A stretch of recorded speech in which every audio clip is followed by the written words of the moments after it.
All right, so where we left off on the last one, it's kind of where we got it set up. We're just going to get right into it. It's time to make a transmission crossmember for this fella, kind of auger the way down to the drive shaft. I put a visual representation there with a broomstick. I know, very scientific. Let's get at this shindig. Welcome to Hi-Ho Stable Garage.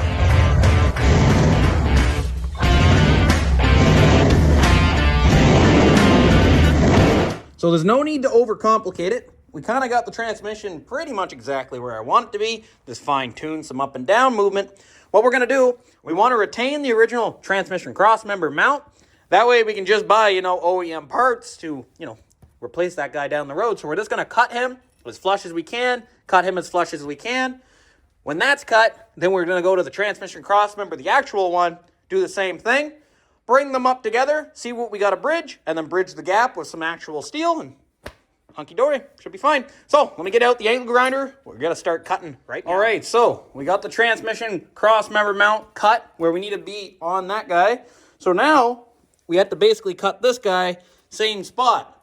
And it's going to kind of do one of these there. I think that's going to be the best idea to go about it. So, we're going to reuse the original mounts here, and then, yeah. Let's kind of do that. So what I'm going to do, I'm going to cut it flush there, and then we're going to have a bar that comes across, and it will join up to this guy. That way we can recess it down, all that good stuff. So that's what we're going to do. Let me scribe some lines, we'll cut it out, and then we're going to start welding in some new steel. That should work out just great.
Alright, so I changed my idea halfway through. I was here pondering, thinking.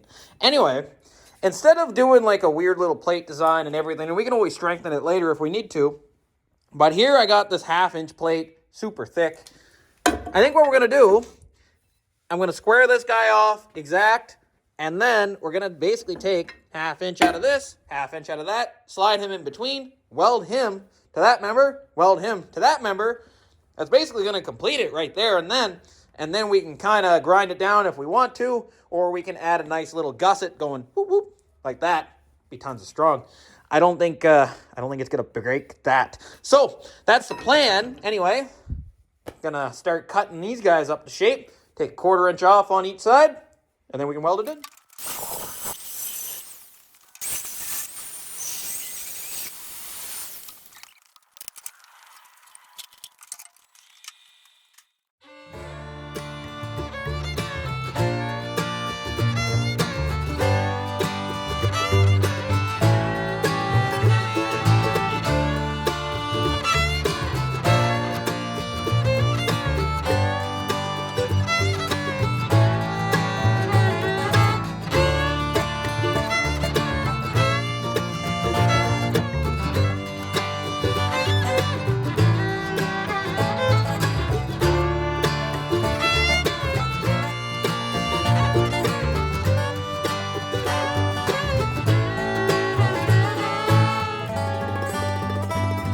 All right, so that's the gist of it.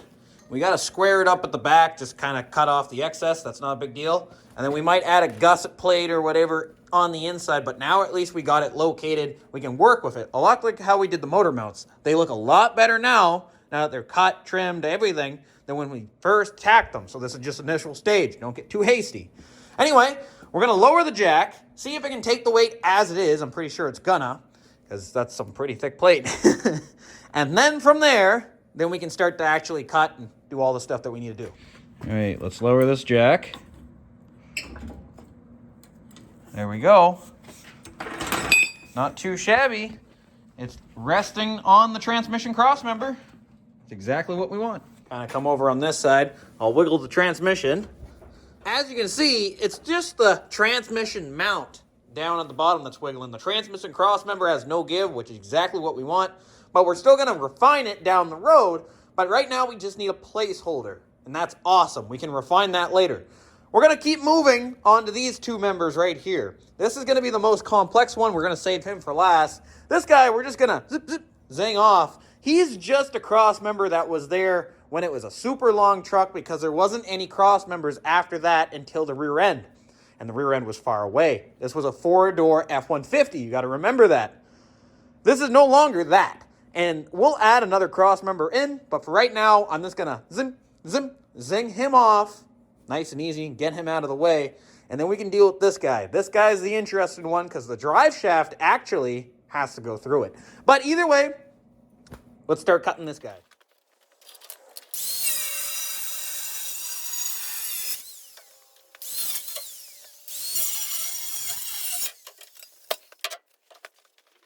So I went and got the drive shaft because I need to show you exactly what's going on here. Kind of come back so you can kind of drink it all in. So that's what we got going on, as you can see. This drive shaft has to go down in order to meet the pinion. The pinion's not at the right angle right now. Forget about the pinion. He's not a big deal. One side note, we get to use this entire shaft, and I think this is actually the exact length that we're going to need. We shouldn't even have to alter this shaft. Just basically put the slip end on that, and this guy might build right on. Put an 8.8 bit on the end. It's awful close. I'm not sure exact, but it's there. It might work.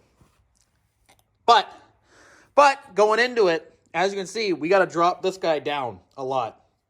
And we're going to have to do a little bit of math here because we got to find the triangle, you know. This side hardly moves, but this side does a lot. So in order to get him down, we got to see how much we have to notch this guy out. And I know what you're going to say. Whoa, whoa, whoa. You can't notch that because you're going to screw it all up. That's true. But what I didn't tell you is this top half, we're going to basically recreate this on the top and make a clamshell.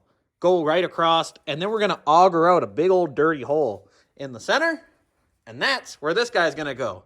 So it should be okay for our suspension. It's going to be a super heavy-duty cross member, but that's the plan. But we got to see just how much we got to clearance it. I'm thinking roughly about 1 inch, 2 inch, maybe, in order for that guy to meet. But it's hard to say. But there's no time like the present. Let's start clearancing it. But what I'm going to do before we do any of that, right, it's not going to change our angle too much. I'm going to jack up the front and then put jack stands on the frame. That way the suspension's at full droop. Take as much strain off this guy as possible because I think that's the best way to go, the safest way to go if we're going to start cutting into it. That way we can leave about 1 inch, whatever, on the bottom. And even if it's only 1 inch, it should be fine because it doesn't have any weight on it. That's the idea anyway.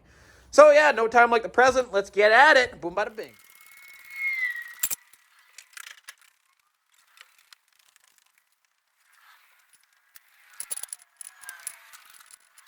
And let me just be frank again.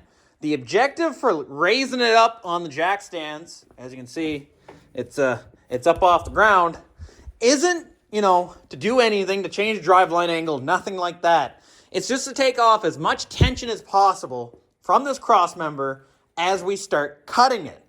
Because it's going to be a lot easier just to, cut through it and then plate it after than to try to auger a big dirty hole in it. I can cut 2 halves and then put her on.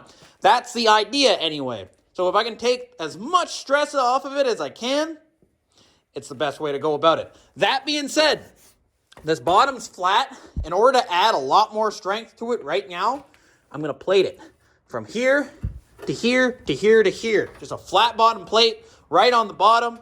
That way when we cut through here, it's not just the two sides holding it. There'll be a bottom plate. I think that's going to be a lot better of an idea than just cutting into it right now. And then after that's done, once we got our entire travel piece all squared up, then we can put our big plate across the top, and it will basically sandwich that in. Plus, it acts as a drive shaft hoop. It's in the perfect spot for a drive shaft hoop, so it will be race car ready, pretty much.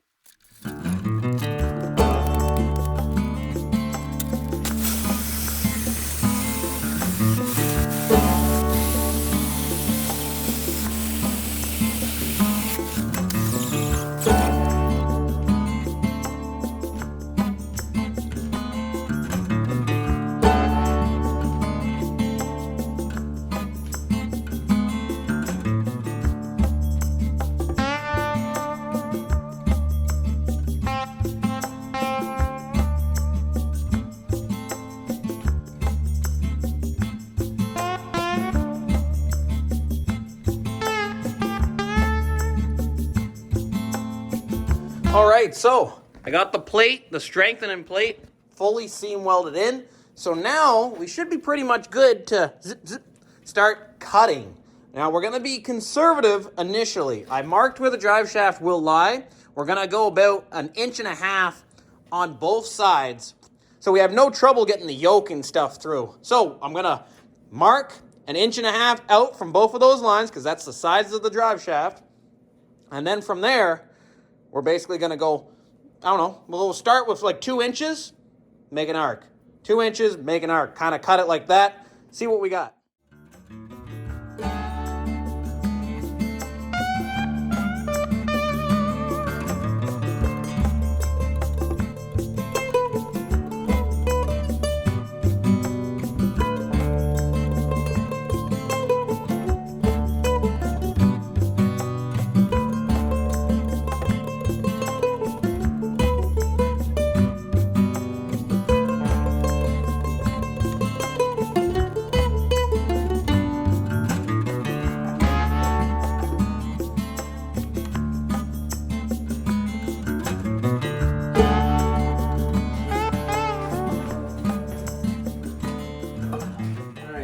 Test shaft here.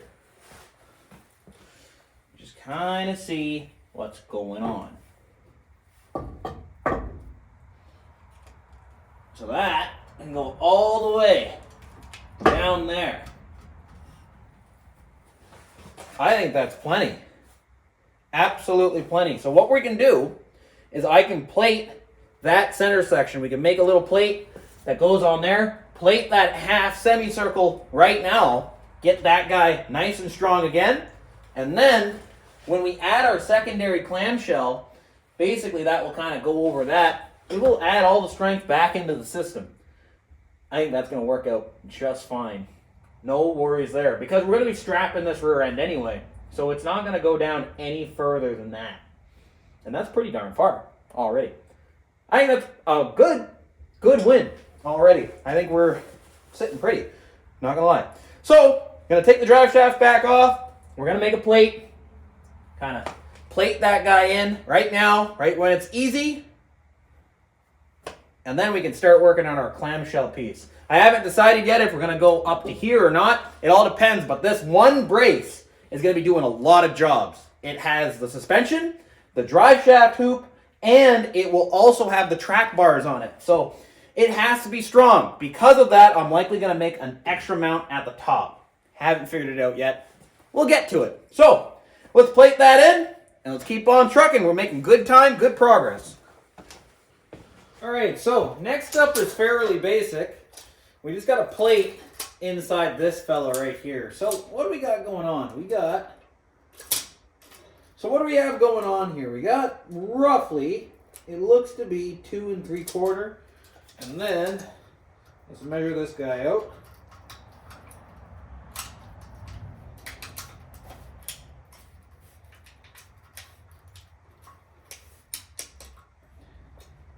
Two 2 3/4 by 9 3/4 is our magic number. So I'm going to cut out a strip like that, and then we're going to plate this guy on the inside, and then we can start to make our second half.